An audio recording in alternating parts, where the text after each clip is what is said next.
Oi pessoal, tudo bem? Vamos continuar lendo Humberto de Campos, escrevendo através de Chico Xavier esse livro, A Boa Nova.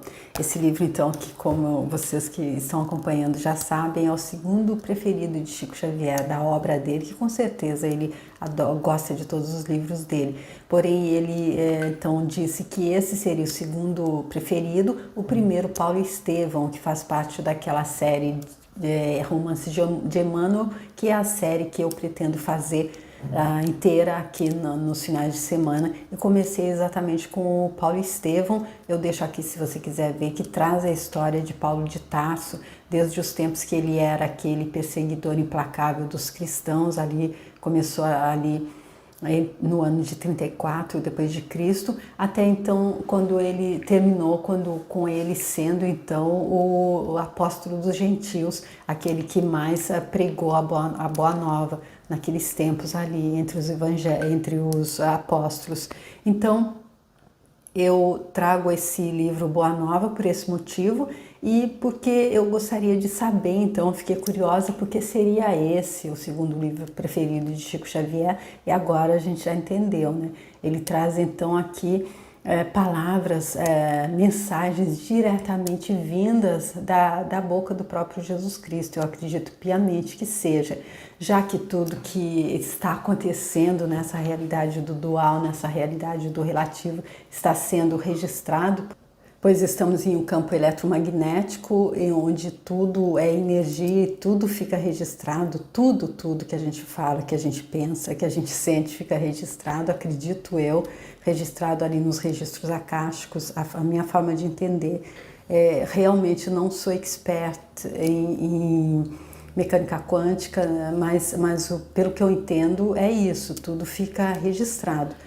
E então é dessa forma que eu entendo que então Humberto de Campos teve a possibilidade de estar acessando esses registros para trazer esses que ele chama de folclore do céu, esses 30 episódios que ele chama de folclore do céu, e com máximas então do próprio Jesus Cristo ali desde o tempo em que ele era criança. Ele trouxe mostrando alguma passagem ali, e depois então do tempo em que ele veio ali então buscando os discípulos, e depois ali no início nas primeiras pregações. Até agora nós já estivemos ali no último episódio que a gente leu, que foi o de número 25, onde ele estava ali na última ceia com os apóstolos, onde a gente já conhece bem a história, que ele então lavou os pés dos apóstolos ali, de cada um deles. E isso porque para mostrar o quê? Para mostrar que devemos ser humildes, para mostrar que o serviço, antes de tudo, acredito, é essa lição pelo menos que ficou para mim. Porque Jesus Cristo, ele se sentiu ali tristemente apiedado quando ele viu que, apesar de tudo que ele tinha dito, apesar de todos os ensinamentos que ele tinha passado, os próprios discípulos ali, todos muito humanos ainda, muito ainda longe de estar iluminados, acredito, a minha forma de entender, estavam ali então discutindo quem é que teria mais poder, quem é que ficaria quando chegasse o reino. Eles diziam com suas inauditas grandiosidades. Então eles diziam que eles teriam que estar ali, cada um queria estar maior que o outro, cada um queria estar mais em posse do poder dessa realidade, acredito. E Jesus Cristo, ele disse, as discussões iam acirradas, as palavras maior de todos soavam insistentemente aos ouvidos de Jesus Cristo, e ele ficava ali prestando atenção, como que parecia que eles, os componentes do Sagrado Colégio, estavam na véspera da divisão de uma conquista material, e como os triunfadores do mundo, cada qual desejava a maior parte da presa. Então Jesus Cristo ele estava ali sentindo a incompreensão dos discípulos, apesar de todo o ensinamento que ele tinha trazido, e ele os contemplou com entristecida piedade, quando aí então ele resolveu, ele tirou a túnica e se cingiu, colocou uma toalha em torno dos rins, à moda dos escravos íntimos, e passou a lavar os pés, ajoelhado, lavando os pés dos discípulos, que sem entender, aí ele disse: vós me chamais mestre e senhor, e dizeis bem, porque eu o sou. Se eu, senhor e mestre, vos lavo os pés, deveis igualmente lavar os pés um dos outros no caminho, analogicamente falando, da vida.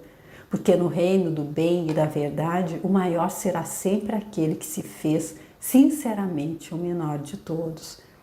No reino do bem e da verdade, que é o reino onde tudo é absoluto, onde é exatamente o contrário daqui. Aqui tudo é relativo e dual. No absoluto tudo é. E aí eu acredito que o que ele está dizendo, aquele que se fez sinceramente o menor de todos, aqui na dualidade, no relativo, aqui ele será no reino da verdade, ele será o maior. E aqui então se concluiu esse 25º episódio, nós vamos para o 26º, que é a negação de Pedro. O ato do Messias levando os apóstolos, lavando os pés dos seus discípulos, encontrou certa incompreensão da parte de Simão Pedro. O velho pescador não concordava com semelhante ato de extrema submissão e, chegada a sua vez, obtemperou resoluto. Nunca me lavareis os pés, mestre. Meus companheiros estão sendo ingratos e duros neste instante, deixando-vos praticar esse gesto, como se fosseis um escravo vulgar.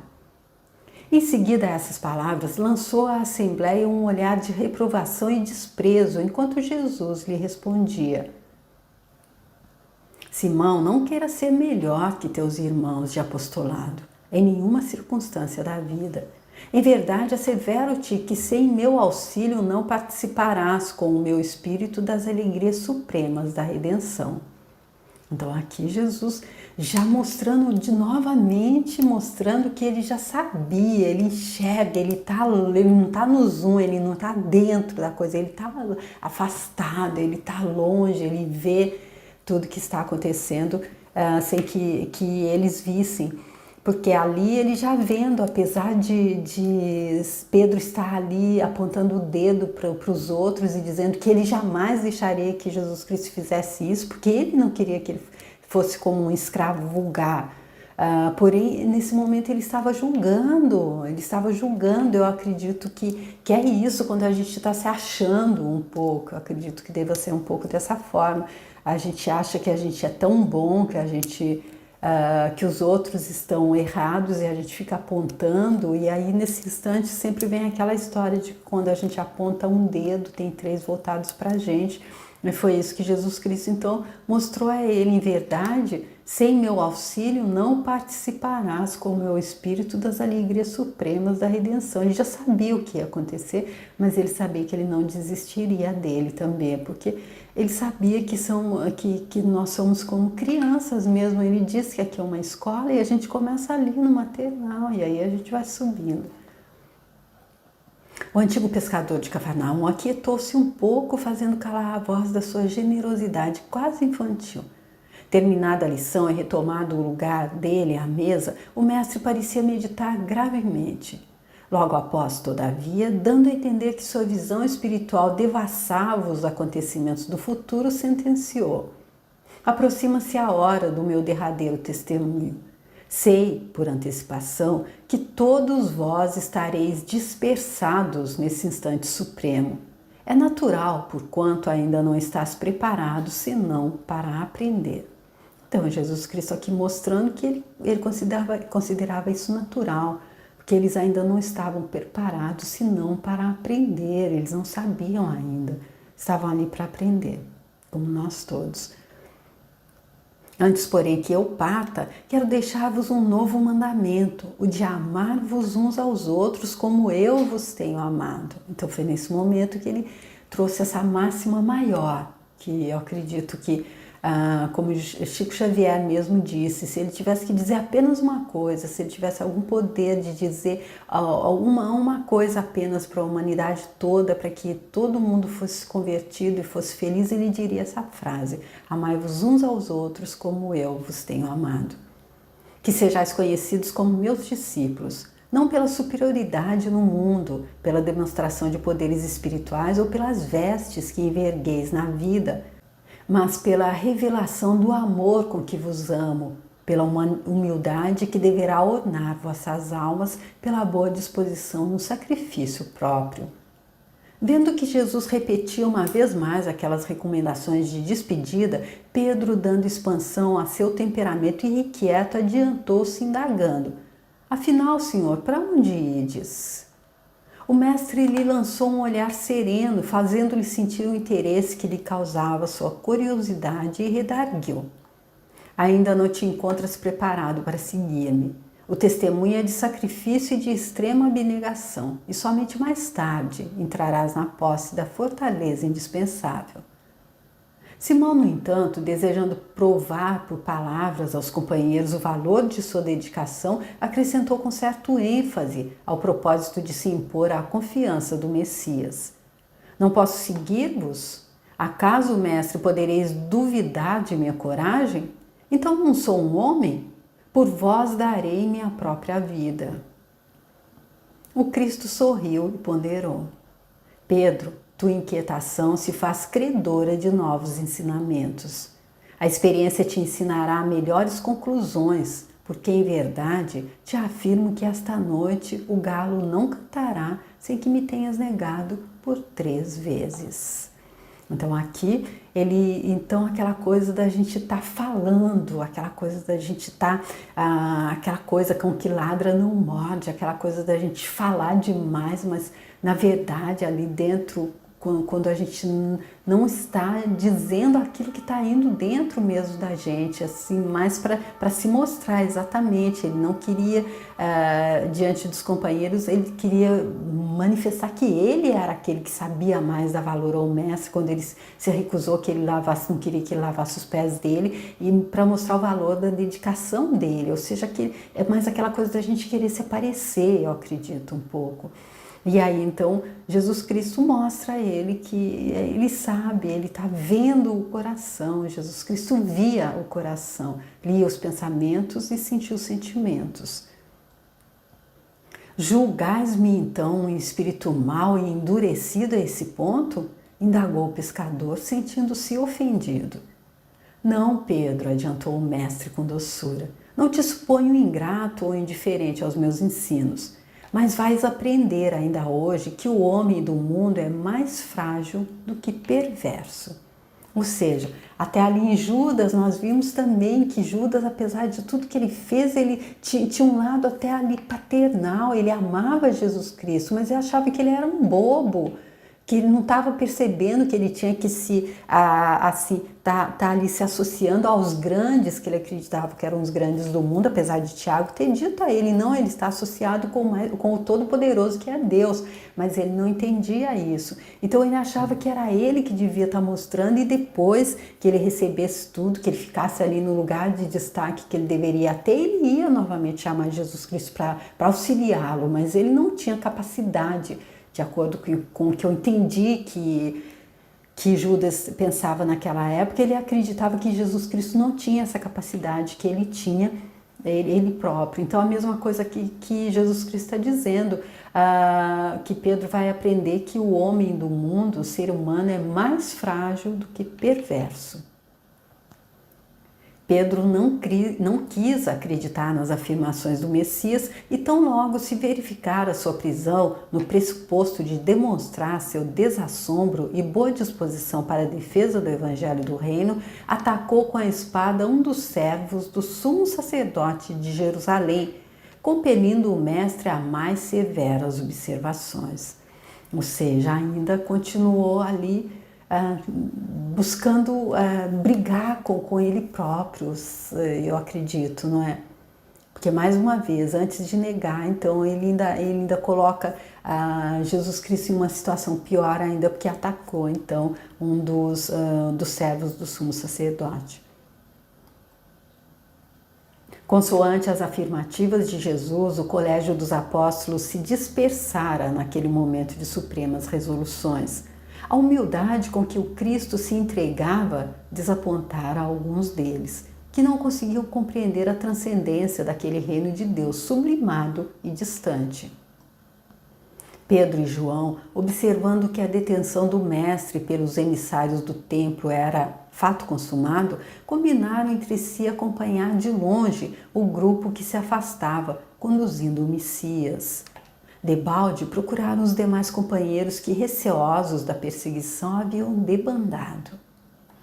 Ambos, no entanto, desejavam prestar a Jesus o auxílio necessário. Então, Pedro e João, eles resolveram acompanhar, mas de longe, sem estar se comprometendo.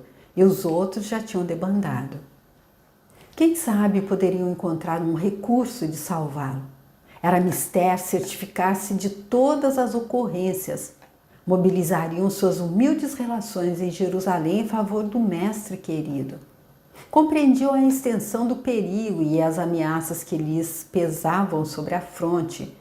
De instante a instante eram surpreendidos por homens do povo que, em palestra de caminho, acusavam Jesus de feiticeiro e herético. A noite caíra sobre a cidade. Os dois discípulos observavam que a expedição de servos e soldados chegava à residência de Caifás, onde o Cristo foi recolhido a uma cela úmida, cujas grades davam para um pátio extenso. O prisioneiro fora trancafiado por entre zombarias e impropérios. Ao grupo reduzido juntava-se agora a massa popular, então em pleno alvoroço festivo, nas comemorações da Páscoa. O pátio amplo foi invadido por uma aluvião de pessoas alegres. Pedro e João compreenderam que as autoridades do templo imprimiam caráter popular ao movimento de perseguição ao Messias, vingando-se de sua vitória na entrada triunfal em Jerusalém, como uma nova esperança para o coração dos desalentados e oprimidos. Depois de ligeiro entendimento, o filho de Zebedeu voltou a Betânia a fim de colocar a mãe de Jesus ao corrente dos fatos, enquanto Pedro se misturava à aglomeração de maneira a observar em que poderia ser útil ao Messias. O ambiente estava já preparado pelo farisaísmo para os tristes acontecimentos do dia imediato. Em todas as rodas, falava-se do Cristo como de um traidor ou revolucionário vulgar. Alguns comentadores mais exaltados o denunciavam como ladrão. Ridicularizava-se o ensinamento dele, zombava-se de sua exemplificação e não faltava os que diziam em voz alta que o profeta Nazareno havia chegado à cidade chefiando um bando de salteadores.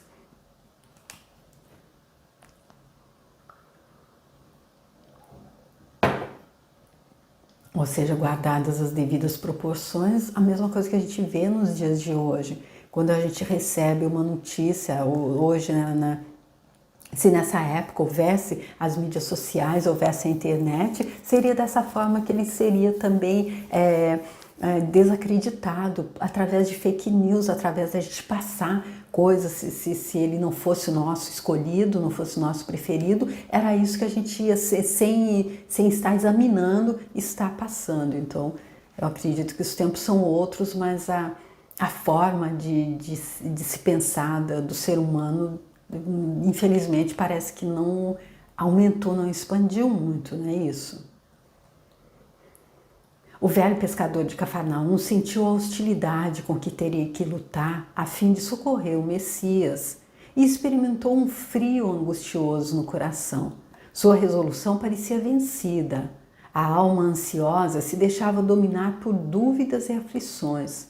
Começou a pensar em seus familiares, suas necessidades comuns, nas convenções de Jerusalém que ele não poderia afrontar sem pesados castigos. Com o cérebro fervilhando de expectativas e cogitações de defesa própria, penetrou no pátio extenso onde se adensava a multidão. Para logo, uma das servas da casa se aproximou dele e exclamou surpreendida: "Não és tu um dos companheiros deste homem?" Indagou, designando a cela onde Jesus se achava encarcerado. O pescador refletiu um momento e, reconhecendo que o instante era decisivo, respondeu, dissimulando a própria emoção: "Estás enganada, não sou."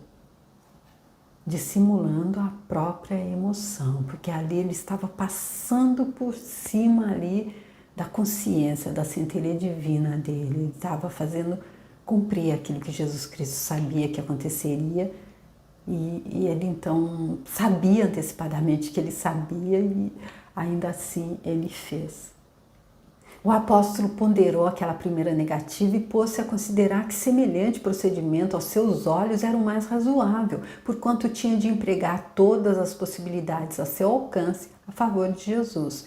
E aí, para justificar, quando eu faço alguma coisa que eu sei que o meu íntimo, minha consciência está dizendo que não é certa, aí então eu busco uma justificativa, um álibi. Então ele negou, não porque ele era uma pessoa que, como Jesus Cristo disse, ainda está ali fraco, frágil, não tinha entendido realmente, não estava pronto, mas sim porque dessa forma ele poderia então estar ajudando a Jesus.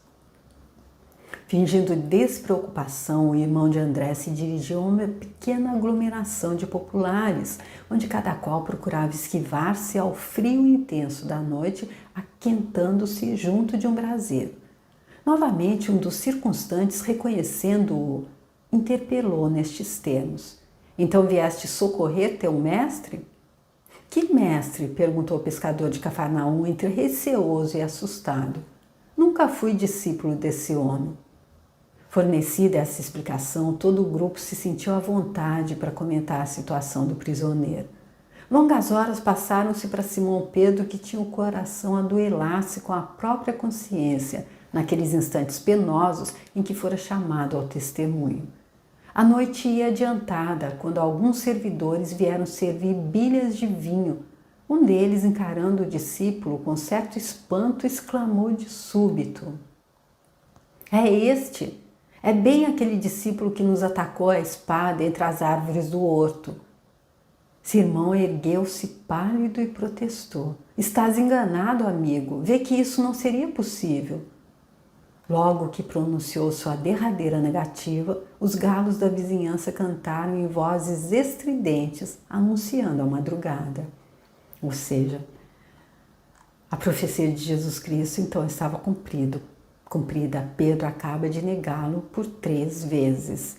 E aquela coisa de a consciência dele aí travando esse duelo com o coração, porque ele não, na hora em que ele foi chamado ao testemunho, ele não teve aquela força que nós vimos então ali em Joana de Cusa, que nós vimos um episódio passado ali, quando ela viu o próprio filho sendo açoitado e pedindo a ela: nega Jesus Cristo, nega o Evangelho, e aí eles param de nos açoitar e eles nos deixam livres, e ela disse não.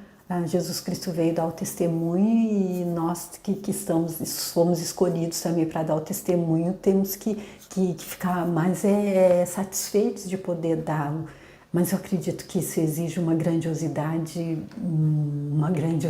muito grande. Então, o que se mostrou aqui com esses episódios, que os apóstolos, infelizmente, os discípulos de Jesus Cristo, naquele momento não estavam ainda prontos. Pedro recordou as palavras do mestre e sentiu-se perturbado por infinita angústia. Levantou-se cambaleante e, voltando-se instintivamente para a cela em que o mestre se achava prisioneiro, viu o semblante sereno de Deus a contemplá-lo através das grades singelas. Presa de indizível remorso, o apóstolo retirou-se envergonhado de si mesmo. E aqui retirou-se, eu acredito que essa vergonha, então ela estava ali dentro dele. Como é que ele podia se retirar? Eu acredito que quando a gente comete coisas como essa, a gente já começa no mesmo instante a colher, porque o que está nos corroendo está dentro da gente mesmo. Não adianta a gente correr para lugar nenhum, se esconder de nada, porque é aquilo, o remorso, é o remorso que está dentro da gente, é aquilo que pesa mais nesse momento, não é? Dando alguns passos, alcançou os muros exteriores onde se deteve a chorar amargamente. Ele que fora sempre um homem ríspido, resoluto, que condenara invariavelmente os transviados da verdade e do bem, que nunca conseguira perdoar as mulheres mais infelizes, ali se encontrava abatido como uma criança em face de sua própria falta. Ou seja, aquela coisa de que enquanto a gente está apontando o dedo, a gente não está percebendo que tem três voltados para a gente. Ele condenava ali as mulheres, ele mesmo disse que Jesus Cristo não devia estar conversando com Maria de Magdala. Ele perguntou por que ele não deixou que fosse apedrejada a adúltera, porque ele condenava, eles não estavam fazendo o certo. E ali então ele teve que estar fazendo para ele entender que ele também era tão fraco quanto, ou talvez até mais, porque Maria de Magdala nessa hora se mostrou mais forte. Então ali, nessa hora, então, abatido como uma criança. Então é a forma da vida ensinar, é a forma de Deus nos mostrar todo o amor que Ele tem por nós, nos ensinando dessa forma, acredito. Começava a entender a razão de certas experiências dolorosas de seus irmãos em humanidade. Em seu espírito, como que desabrochava uma fonte de novas considerações pelos infortunados da vida. Desejava ansiosamente ajoelhar-se ante o Messias e suplicar-lhe perdão para sua queda dolorosa. Mas aqui a gente vê então um ponto muito positivo também de Pedro, porque ele podia ter saído ali agora como vítima também. Não, eu fiz isso só para, na tentativa, ele podia continuar mantendo aquele álibi da primeira negativa, só para ajudá-lo, porque dessa forma eles não iam saber que era eu e eu podia estar tentando ajudá-lo, mas não. Ali ele caiu diante dele próprio e entendeu. E aí ele já estava começando a entender a razão de certas experiências dolorosas de seus irmãos. Ele já ia pensado, às vezes, antes de apontar um dedo, ele já estava entendendo que três estavam voltados para ele cada vez que ele fazia isso. Ou seja, ele já estava aproveitando a lição que a vida estava dando para ele com essa coisa tão difícil, que estava doendo tanto para ele passar. Ou seja, aquela história da professora Lucilena, quando a gente quer tá em busca de um artigo, a gente vai, discute o preço, a pessoa não diminui, a gente paga com muita raiva, é difícil para a gente pagar aquilo e a gente sai batendo a porta e deixa o produto no balcão. Ele não deixou o produto aí no balcão, ele levou com ele a lição. Através do véu de lágrimas que lhe obscurecia os olhos, Simão Pedro experimentou uma visão controladora, consoladora e generosa. Figurou-se-lhe que o mestre vinha vê-lo em espírito, na solidão da noite, trazendo nos lábios aquele mesmo sorriso sereno de todos os dias. Ante a emoção confortadora e divina, Pedro ajoelhou-se e murmurou: Senhor, perdoai-me. Mas nesse instante não mais viu, na confusão de seus angustiados pensamentos. Luar alvíssimo enfeitava de luz as vielas desoladas. Foi aí que o antigo pescador refletiu mais austeramente, lembrando as advertências amigas de Jesus, quando lhe dizia: Pedro, o homem do mundo é mais frágil do que perverso. Aí então ele entendeu o que Jesus Cristo estava dizendo. E foi exatamente por ter entendido que depois ele se iluminou. Então depois ele foi ali o chefe dos apóstolos, ali mesmo na época, no livro Paulo Estevão mostra qual era o papel dele, ali logo depois que Jesus Cristo passou. Então, por quê? Porque ele passou por essas coisas que ele tinha que passar. Na hora de dar o testemunho, a primeira oportunidade, ele não foi capaz, mas depois ele deu o testemunho dele, com certeza. Então é assim que se conclui esse 26º episódio, onde a gente vê então essa queda triste de Pedro, mostrando aí então Jesus Cristo deixando que Humberto de Campos trouxesse esses ensinamentos dele através de Chico Xavier, exatamente para que nós possamos então estar aí meditando sobre isso, não é? Eu acredito que é esse o objetivo. Fico super feliz de estar podendo passar para vocês, fazer essa leitura, especialmente você que não sabe ler, você que por acaso seja deficiente visual. apesar de haver o recurso do Braille, de ler em Braille, mas quem sabe, você talvez que goste de ler, de ouvir a leitura comentada, só espero que os comentários que eu esteja fazendo estejam em concordância com o que você pensa também. Se não, me deixa saber, me manda uma mensagem também. Muito obrigada a vocês que estão acompanhando, muito obrigada a vocês que por acaso compartilharem esse vídeo com alguém que vocês acreditem possa também estar apreciando tanto essa leitura quanto nós estamos. Você que deixar a sua curtida no vídeo, eu vou ficar super feliz. Você que quiser se inscrever também no canal, eu tenho outros livros lá, eu tenho mais algumas playlists lá de livros também super interessantes. Eu chamo isso de manuais de instrução que Deus enviou então para a gente, para essa nossa travessia, nós que estamos em trânsito aqui nessa realidade do dual, do relativo, como Humberto de Campos diz, nós estamos em trânsito, nós que somos seres infinitos divinos, experienciando uma vivência na carne, uma vivência humana, aqui onde há luz e sombras, e é por isso que acontecem essas coisas, como o que aconteceu com Pedro agora. Mas se a gente entende a lição que a vida nos traz e pega a mercadoria e leva e aprende com a lição, aí depois a gente se ilumina, como aconteceu com Pedro. Mas isso vai acontecer com todos, a única diferença é que cada um vai no seu tempo. Então, gente, o próximo episódio é o episódio 27, a oração do horto, tá bom? Eu espero que vocês estejam aqui para a gente continuar lendo juntos. Até lá, tchau!